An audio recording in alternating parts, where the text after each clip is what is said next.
বাবা, তুমি তো বলেছিলে পিতৃ ঋণ কোনোদিন শোধ হয় না।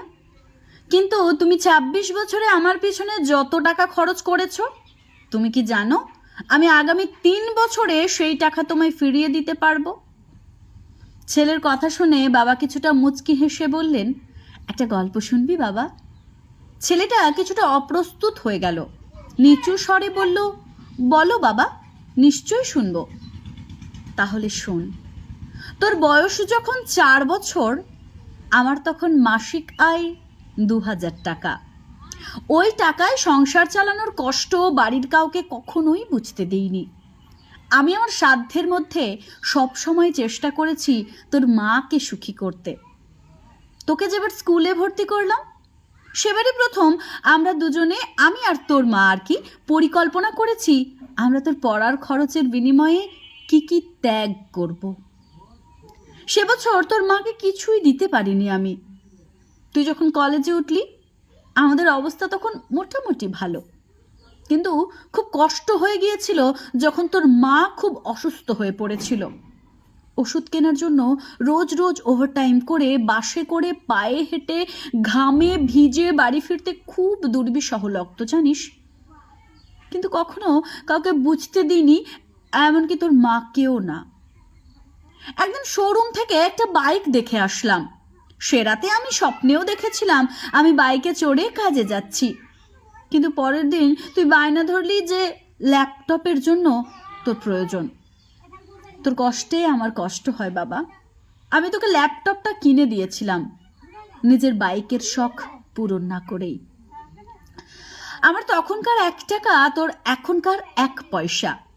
কিন্তু মনে করে দেখ, এই ১ টাকা দিয়ে তুই বন্ধুদের নিয়ে পার্টি করেছিস, ব্র্যান্ড নিউ মোবাইলে হেডফোন কানে লাগিয়ে সারা রাত গান শুনেছিস, পিকনিক করেছিস, ট্যুর করেছিস, কনসার্ট দেখেছিস।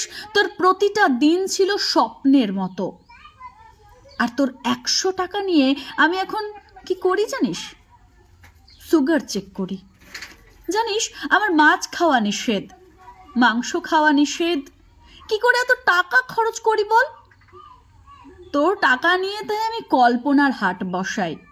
সে হাটে আমি বাইক চালিয়ে সারা শহর ঘুরে বেড়াই, বন্ধুদের নিয়ে সিনেমা দেখতে যাই, তোর মায়ের হাত ধরে তাঁত মেলায় ঘুরে বেড়াই। বাবারা নাকি খড়ুস টাইপের হয়। আমিও আমার বাবাকে তাই ভাবতাম। পুরুষ থেকে পিতা হতে আমার কোনো কষ্ট হয়নি। সব কষ্ট তোর মা একা সহ্য করেছে। কিন্তু বিশ্বাস কর, পিতা থেকে দায়িত্বশীল পিতা হওয়ার কষ্ট একজন পিতাই বোঝে জানিস।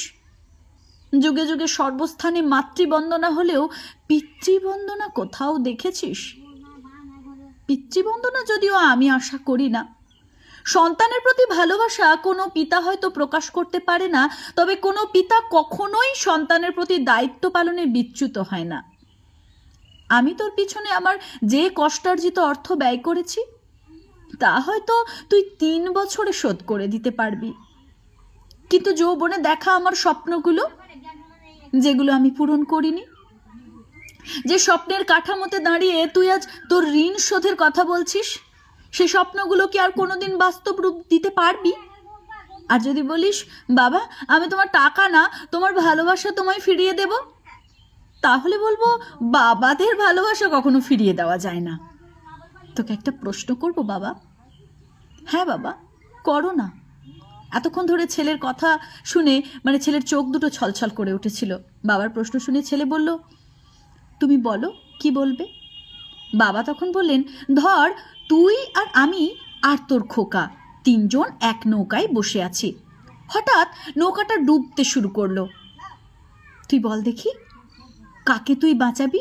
একটা শর্ত আছে, যে কোনো একজনকে তুই বাঁচাতে পারবি। কাকে বাঁচাবি বাবা? ছেলেটা হাজার চেষ্টা করেও এক চুল ঠোঁট নড়াতে পারছে না। উত্তর দিতে হবে না বাবা, তুই থাক। ছেলেরা বাবা হয়, বাবা কখনো ছেলে হতে পারে না।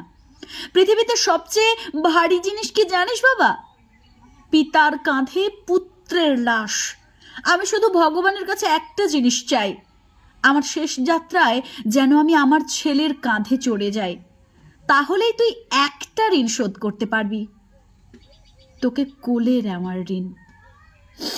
তো এই লেখাটি আজকে সোশ্যাল মিডিয়াতে আমি পেয়েছি, এবং লেখাটি পড়ার পর থেকে আমার নিজের মধ্যে মানে নিজের বাবার প্রতি বা আমার স্বামী যেভাবে তার পিতৃত্বের কর্তব্য পালন করে চলেছে সেটার প্রতি, এবং আগামী দিনে যে সমস্ত পুরুষ মানুষ পিতা হবে তাদের প্রত্যেকের কর্তব্য দেখে বা শুনে আমার অজান্তেই যেন চোখ দুটো ভিজে এলো। তাই ভাবলাম এত সুন্দর একটি লেখা, এত বাস্তবসম্মত একটি লেখা, আগামীর জন্য এত সোশ্যাল মেসেজ দেওয়ার মতন একটি লেখা যদি আপনাদের সকলের সামনে আমি তুলে না ধরি, তাহলে পেজে আর কেন ভিডিও করছি।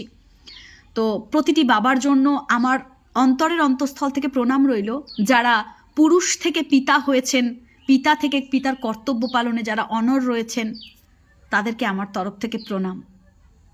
ভালো থাকুক পৃথিবীর প্রতিটি বাবা। ভিডিওটি ভালো লাগলে প্রতিটি বাবার কাছে শেয়ার করবেন, যারা সন্তানের জন্য নিজের যৌবনের শখ, আহ্লাদ, স্বপ্নকে বিসর্জন দিচ্ছেন।